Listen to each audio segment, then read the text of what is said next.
আজকে আমি সজনে ডাঁটা আর একটু আলু দিয়ে আর সাদা সর্ষে আর কালো সর্ষে আর কাঁচা লঙ্কা দিয়ে এটা একটা মাখা মাখা তরকারি রান্না করব। খেতে খুব ভালো হবে, কারণ এটা একদম টাটকা সজনে, দেখতেই পাচ্ছেন একদম ছুলে নিয়েছি সুন্দর করে। এইভাবে না ছুললে পরে সজনা খেতে ভালো হয় না, তেতো হয় খেতে। এর মধ্যে কোনো রকম আর খোসা নেই, একটু একটু যদি আছে, আসলে বৌমা ছুলেছে তো, আমি ছুললে একটু আর একটু সুন্দর করে ছুলতাম। যাই হোক, বলে দিলাম, মিথ্যে কথা বলে তো কোনো লাভ নেই, ভিডিওতে তো সবই দেখতে পাবেন। তার জন্য মিথ্যা কথাটা বললে পরে সেটা শোভা দেয় না। সামান্য একটু একটু আছে, বেশি নেই। যেটা ছিল আপনাদের সামনে ছুলে ফেলে দিলাম। আর এটা আমি কিভাবে রান্না করব সেটা আপনারা দেখবেন। সজনাটাকে এবং আলুটাকে কিভাবে ভাজবো, কিভাবে করব, সেটা আমার রান্নাঘরে আপনারা এসে, মানে রান্নাঘর বলতে হেসেলে এসে আপনারা দেখুন। কড়াই গরম হয়ে গেছে আমার, এখন আমি তেল দিয়ে দিচ্ছি। প্রথমে আমি আলুগুলো ভেজে নেব।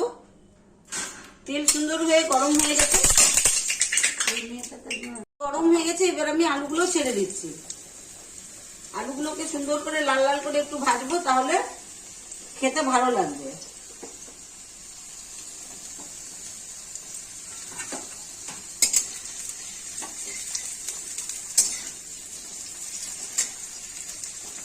আর আলুটার মধ্যে সামান্য একটু হলুদ দিয়ে দেবো, একটু কালারফুল হবে।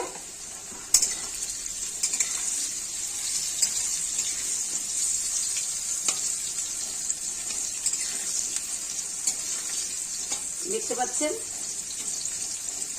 আলুটা ঠিক এইভাবে দিয়ে এপিস ওপিস চারিদিকটা সুন্দর করে তখন লাল হবে।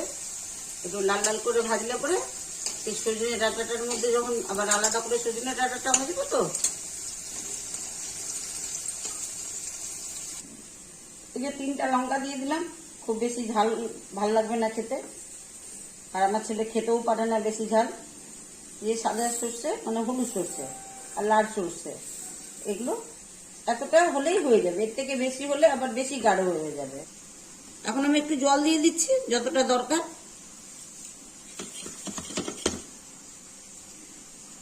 এতটাতেই হয়ে যাবে। ঢাকনাটা লাগিয়ে দিই। খুব সুন্দর করে ভাজা হয়ে গেছে, এখন আমি আলুগুলো তুলে নিচ্ছি।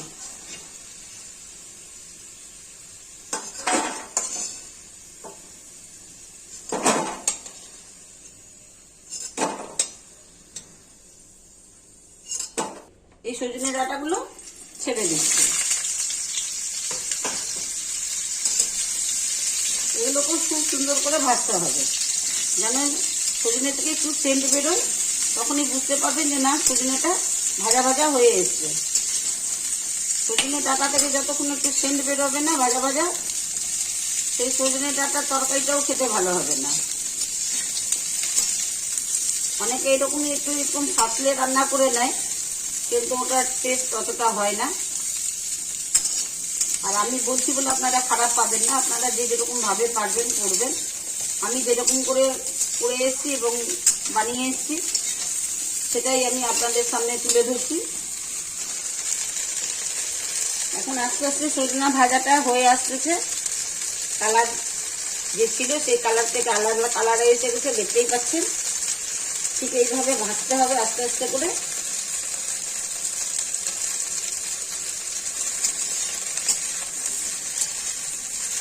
তাহলে খেতে ভালো হবে।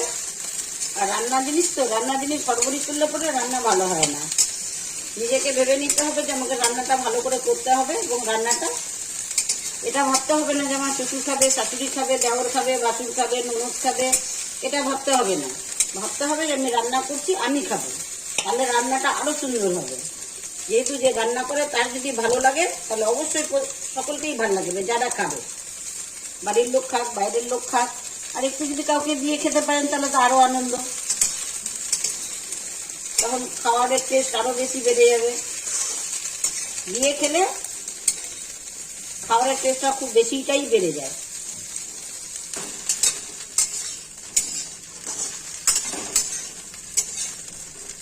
ভাজা হয়ে গেছে, দেখতেই পাচ্ছেন খুব সুন্দর করে ভাজা হয়ে গেছে। এখন আমি এর মধ্যে আলুগুলো ছেড়ে দিচ্ছি।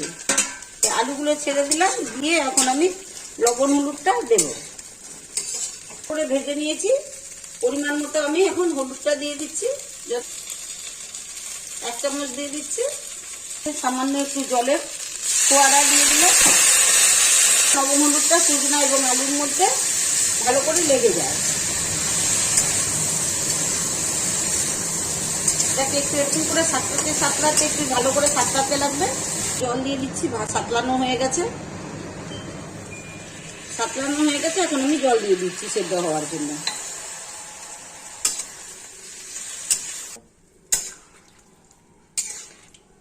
এই যে আলু আর সজনাটা সেদ্ধ হতে একটু জল ভালো করে না দিলে কাঁচা কাঁচা ভাব থেকে যাবে, তাহলে খেতে ভালো হবে না, শক্তও থাকবে আবার সেদ্ধও হবে। তাহলে দেবেন, গুড় খেলে গুড় দিতে পারেন, আমি চিনি খাই, চিনি দিয়ে দিলাম। যে গুড় খাই সে গুড় দিতে পারেন, গুড় দিয়েও তরকারি খেতে ভালো লাগে।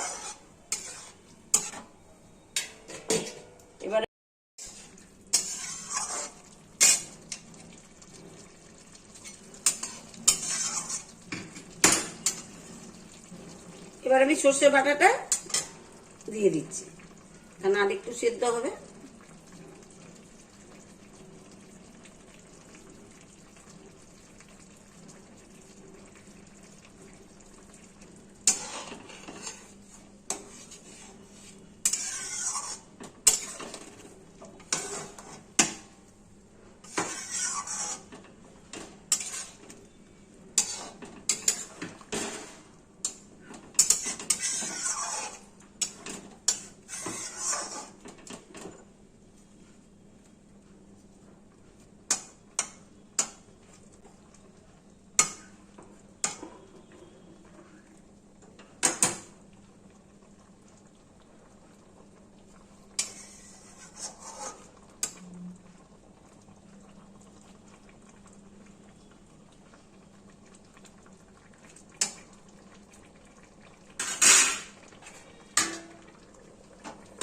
বন্ধুরা, সজনেটা খুব সুন্দর করে সেদ্ধ হয়ে গেছে, আপনাদেরকে আমি নেড়ে দেখাচ্ছি। দেখুন খুব সুন্দর করে সেদ্ধ হয়ে গেছে। আমি একটু এরকমই রসালো ভাব রাখবো, তার জন্য এখন আমি একটু তেল দিয়ে দিচ্ছি। তেল ওপর থেকে সজনে ডাঁটাতে তেল দিলে পরে সর্ষে বাটা তো ওটা, তাহলে খেতে টেস্টি হবে, ওর একটা আলাদাই টেস্ট হবে।